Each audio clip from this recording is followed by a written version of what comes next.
Muchísimas gracias. Saludamos a los medios de comunicación, a los que nos escuchan y como bien señalaba el presidente, vamos a reiterar el día de hoy qué es lo que establece nuestra Constitución acerca de la sobrerepresentación o la cláusula de gobernabilidad, como algunos le llaman, pero sobre todo hablar de esta hipocresía, porque finalmente, por un lado, se ha utilizado mucho este concepto del Estado de Derecho, ¿no? Escuchamos incluso por la academia, la comentocracia, la propia oposición utiliza mucho este concepto del Estado de Derecho, que no es otra cosa que cumplir con nuestras normas jurídicas, nuestras leyes, nuestra Constitución, hacer cumplir lo que se mandata desde nuestra Carta Magna. Entonces vamos nuevamente a repasar qué es lo que dice nuestra Constitución y cómo se ha venido aplicando, porque también otra parte de la hipocresía de este nuevo discurso de la sobrerepresentación es que anteriormente, cuando les benefició a ellos, desde 2008 hasta la fecha, sabemos que en la elección de 2009, sí, en la del 12, mendigos, ahora quieren hacer trampa otra vez. Esos partidos nunca van a cambiar, nunca. Nuestra Constitución, y entonces les parecía bien, les gustaba la distribución por partido. Hoy que no les beneficia, están exigiendo una interpretación distinta, pero no es otra cosa que exigir que no se cumpla con la Constitución, que se viole la norma constitucional. Qué hijos de su pinche madre.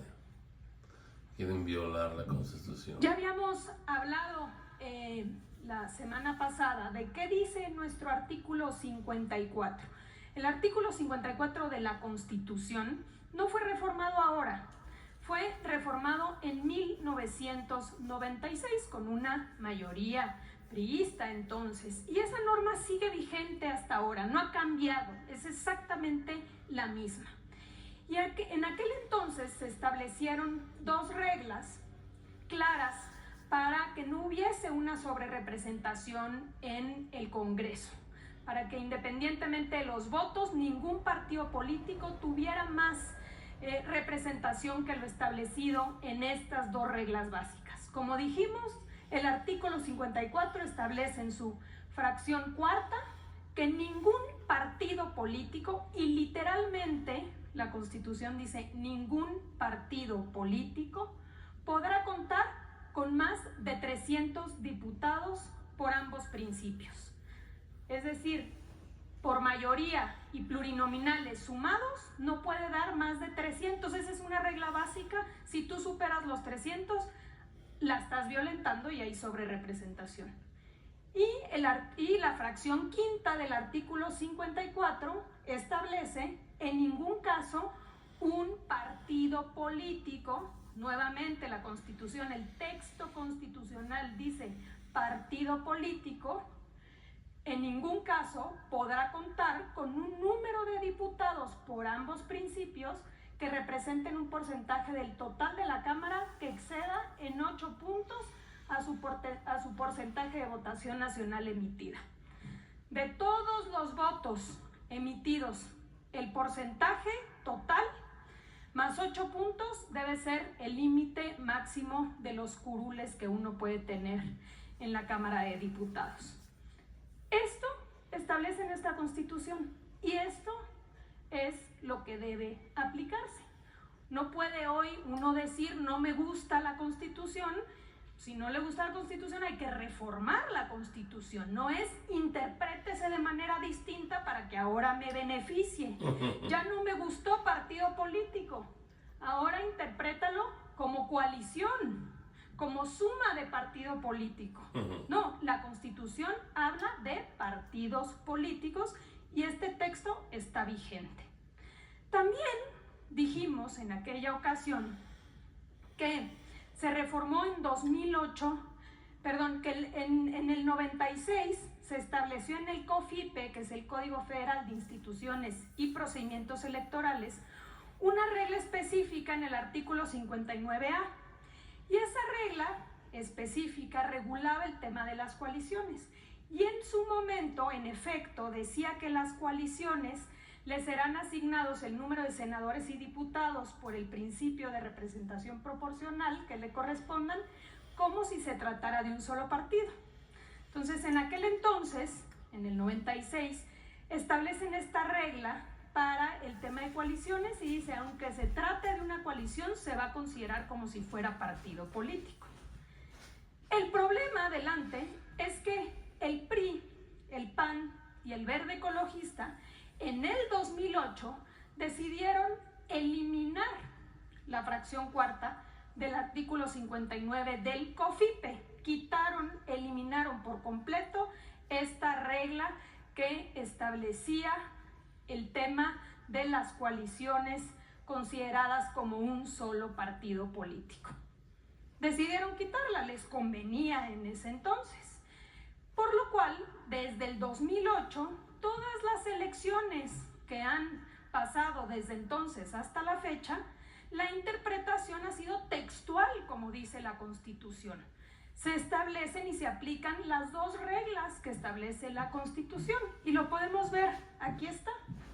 En 2009, por supuesto, le benefició a la coalición PRI-Verde y no dijeron nada. Estaban de acuerdo en que se aplicara la Constitución textualmente. Por eso la distribución de plurinominales fue por partido, no por coalición. En su momento no dijeron, a ver, la suma de votos del PRI y del Verde. No, el PRI cuánto obtuvo y se aplicaba la regla, el Verde cuánto obtuvo y se aplicaba la regla. Eso fue en 2009. En 2012 también les benefició. ¿A quién? Al PRI, al Verde y a Nueva Alianza. Y tampoco se dijo absolutamente nada. En el 2015 también les benefició a ellos. El PRI y el Verde hicieron una coalición y la aplicación fue textual de la Constitución por partido político. En 2018 también hubieron 3 grupos de coaliciones y fue exactamente el mismo criterio que utilizó tanto el INE como el Tribunal Electoral. Ellos tienen la obligación de cumplir con la Constitución. Esa es la obligación que tienen las autoridades electorales, cumplir con lo que dice la Carta Magna. Por eso se aplicó una distribución por partido.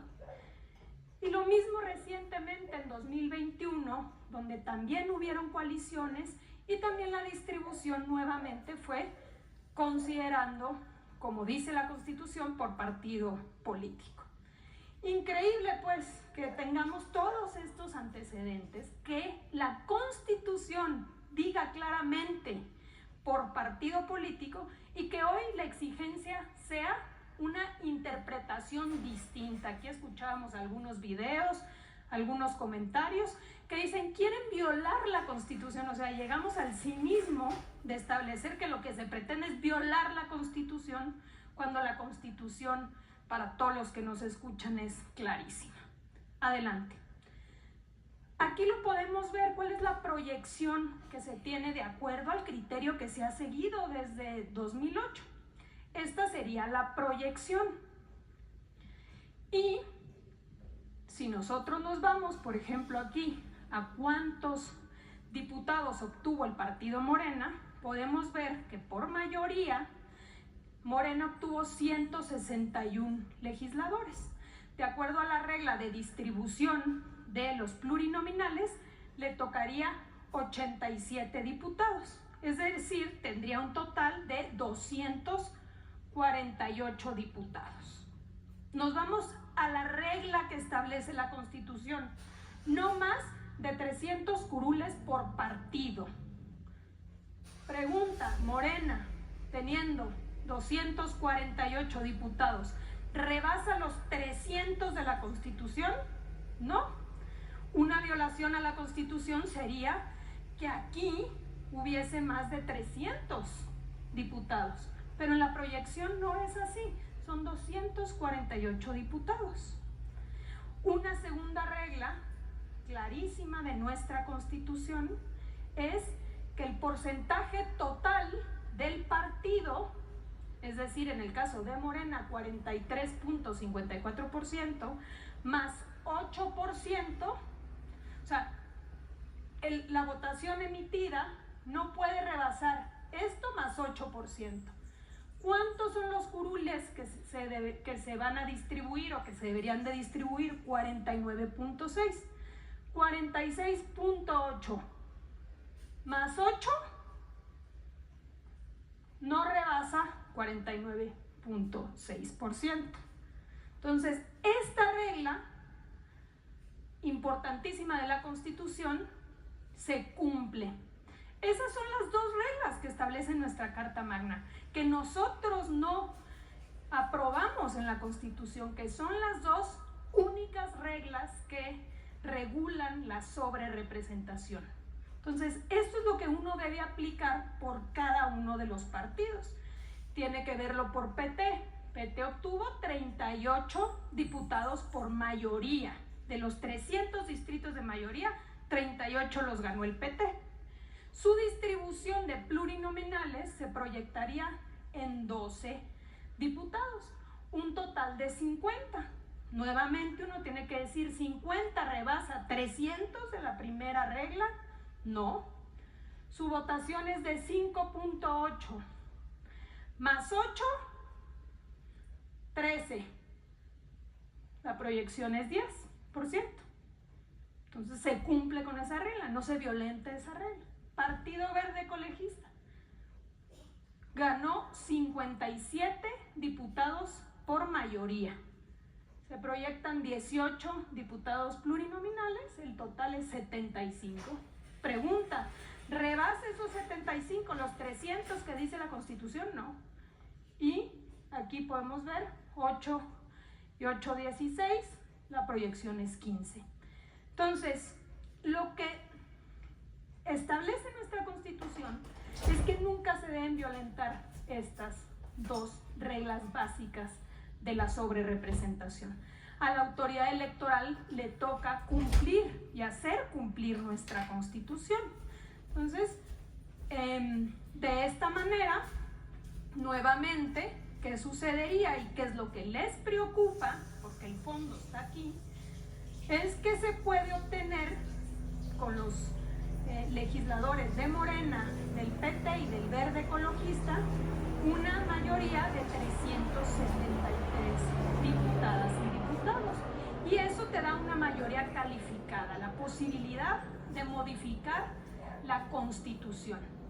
Tenemos varias reformas que se han presentado por parte del presidente desde el 5 de febrero, pero una de ellas es la que más les preocupa y es la reforma al Poder Judicial, porque no quieren que la ciudadanía elija de manera democrática a los jueces, a los magistrados y a los ministros.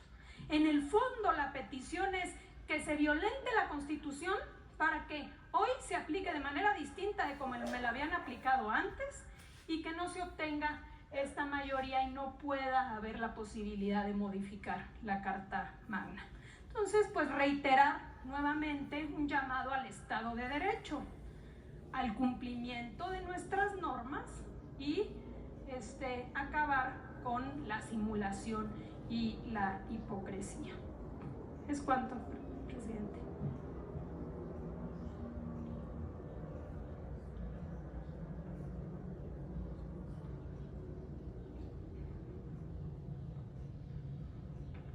Muy buenos días.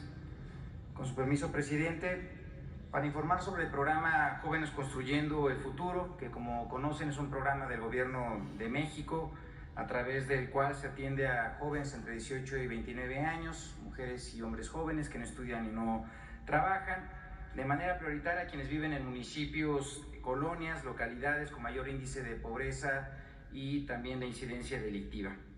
Se busca su incorporación a través del trabajo que van a aprender en centros de trabajo, que son empresas, talleres, tiendas, negocios, para que se capaciten así a lo largo de un periodo de 12 meses, tiempo durante el cual el Gobierno de México les otorga un apoyo económico que es el equivalente de un salario mínimo a través de la tarjeta del Banco del Bienestar, además de su incorporación en el seguro médico del IMSS. Este programa ha significado un parteaguas en la atención y garantía de los derechos de la juventud, siendo así una herramienta fundamental para garantizar el derecho constitucional de las y los jóvenes al trabajo.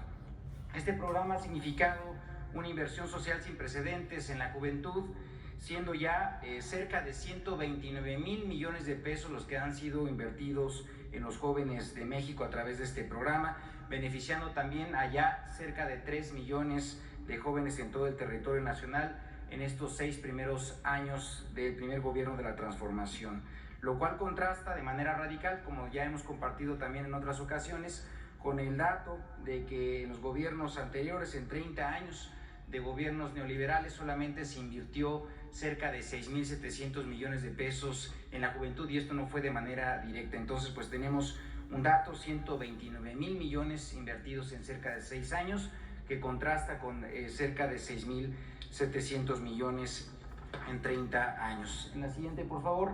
Y bueno, pues decirles que en lo referente del año 2024, informamos que pues al ser un año, como bien saben, donde pasó un proceso electoral, y como ya también se informó en diversas ocasiones en este mismo espacio, con la finalidad de resguardar los programas de bienestar, la última incorporación de los beneficiarios a este programa fue en el periodo de enero del año corriente, con el objetivo de no realizar nuevas incorporaciones como parte del resguardo al proceso electoral, como ya mencioné, y además, al tratarse de un programa anualizado, es decir, que un joven que se incorpora tiene derecho a 12 pagos mensuales, se determinó que la última incorporación se realizara justamente en enero de 2024 para que todas y todos los participantes pudieran recibir su última beca en el presente año, en diciembre, justamente en el mes de diciembre, sin comprometer los recursos del ejercicio fiscal del próximo, es decir, del año 2025.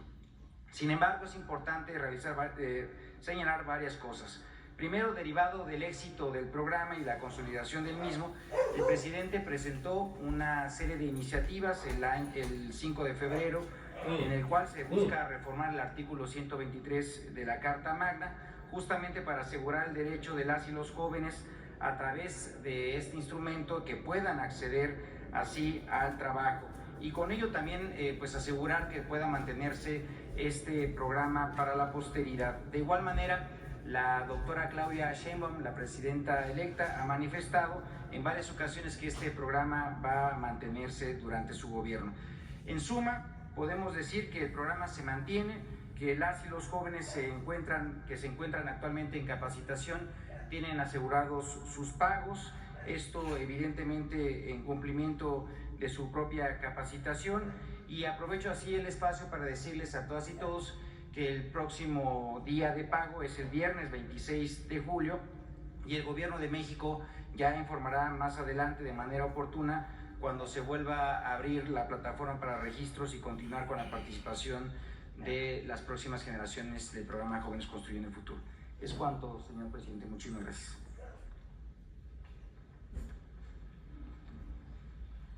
Bueno, pues quedó pendiente Ricardo Felipe.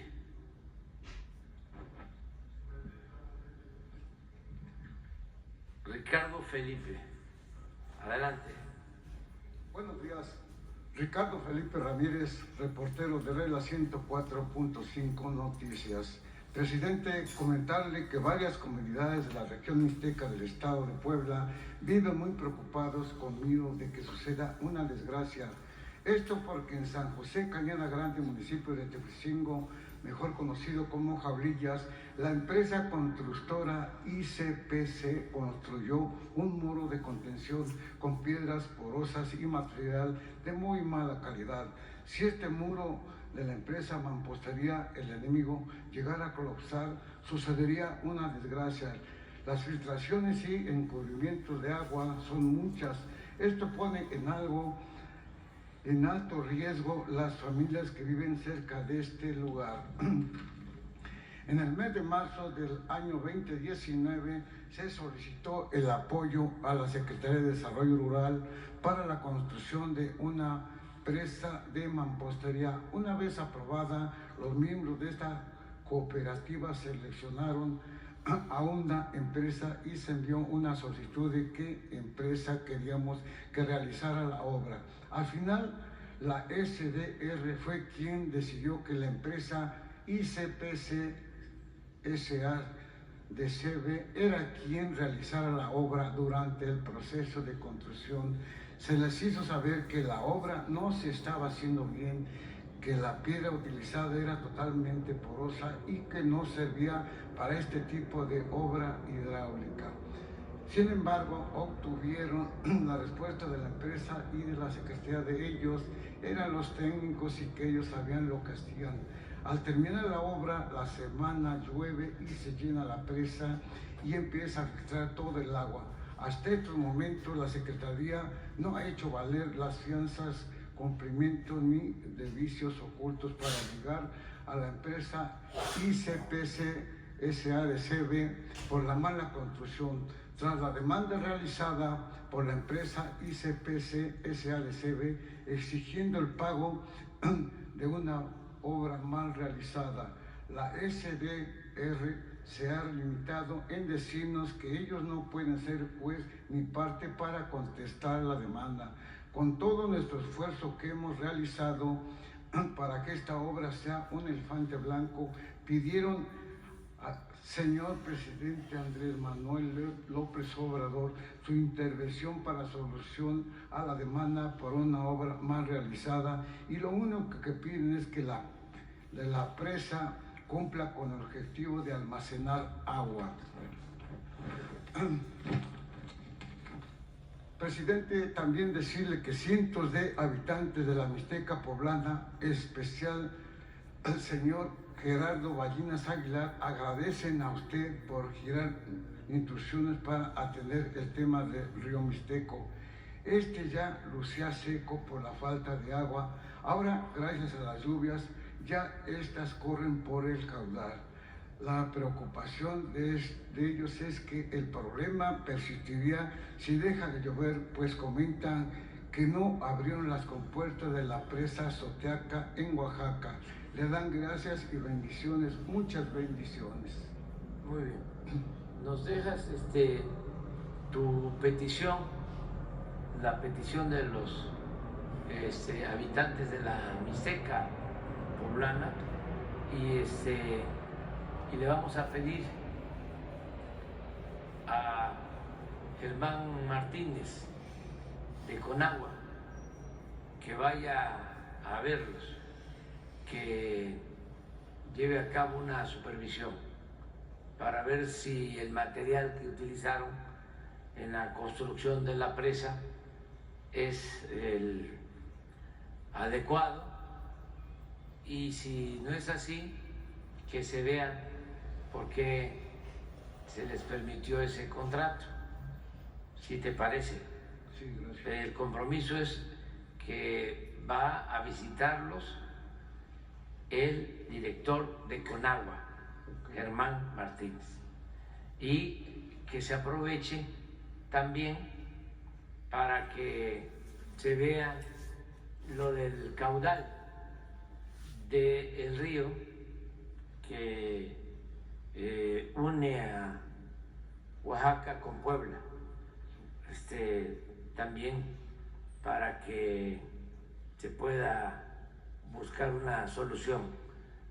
Si ahora ya hay agua porque está lloviendo, sí hay que ver que se resuelva para que en la próxima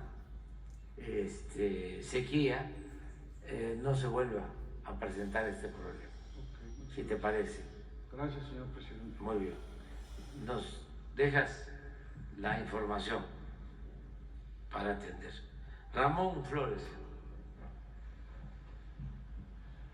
Muy buenos días, presidente. Ramón Flores. Buenos días, funcionarios que lo acompañan. Del Sentinel informan de Humanoid de Inglaterra.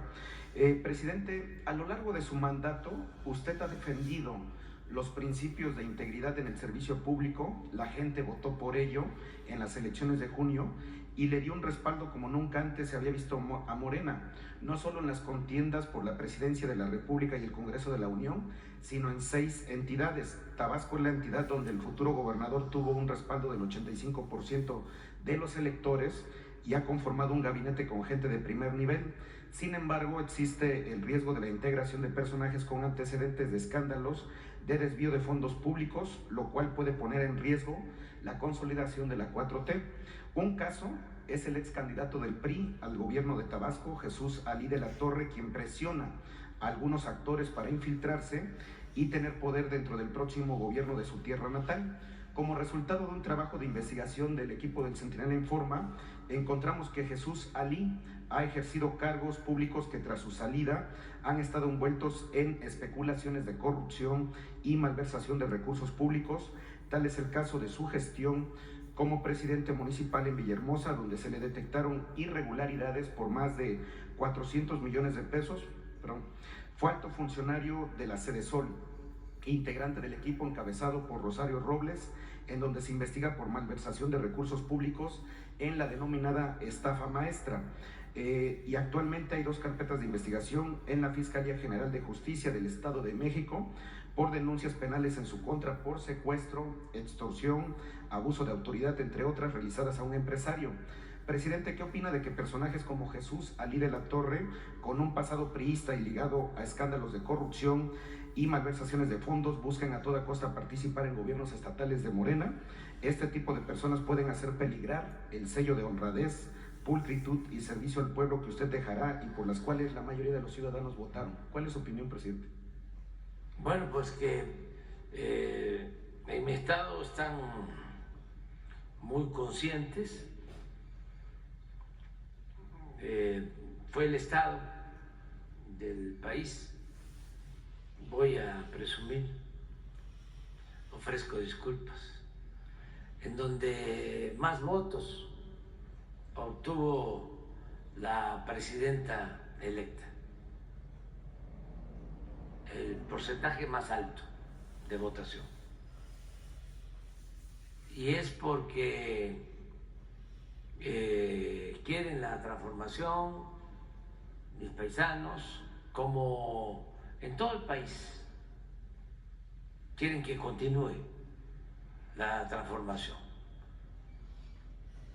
Y pues quieren seguir haciendo historia.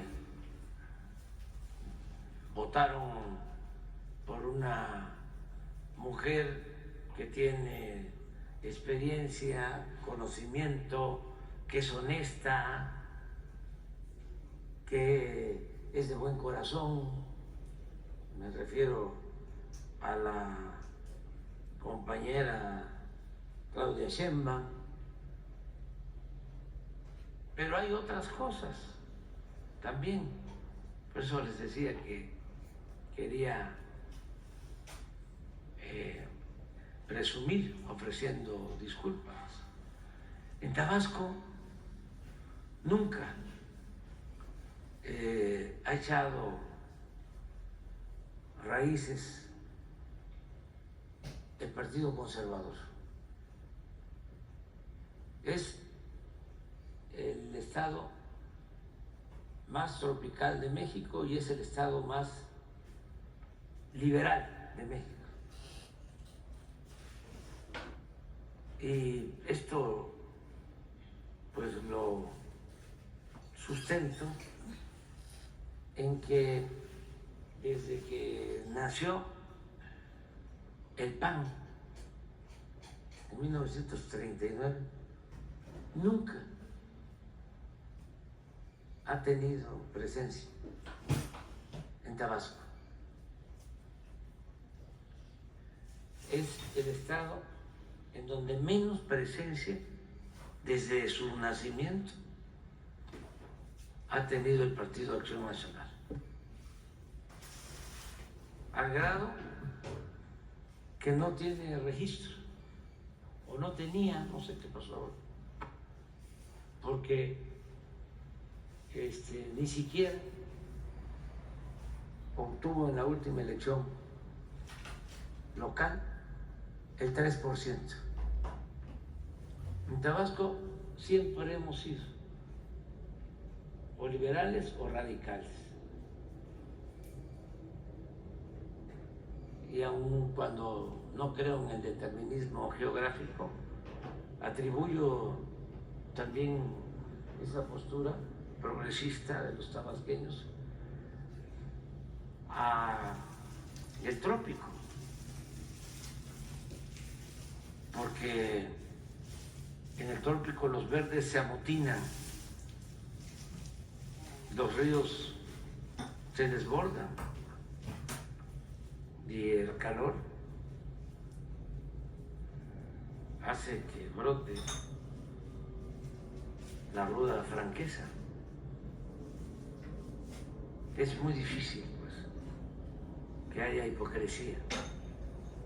Los tabasqueños somos razón y sobre todo pasión. Entonces es un homenaje a mi estado, porque siempre han estado a la vanguardia en los movimientos de transformación. Y ahora se volvió a dejar de manifiesto. El que va a gobernar Tabasco es una gente que tiene principios, que tiene ideales. Javier May lo conozco desde hace mucho tiempo.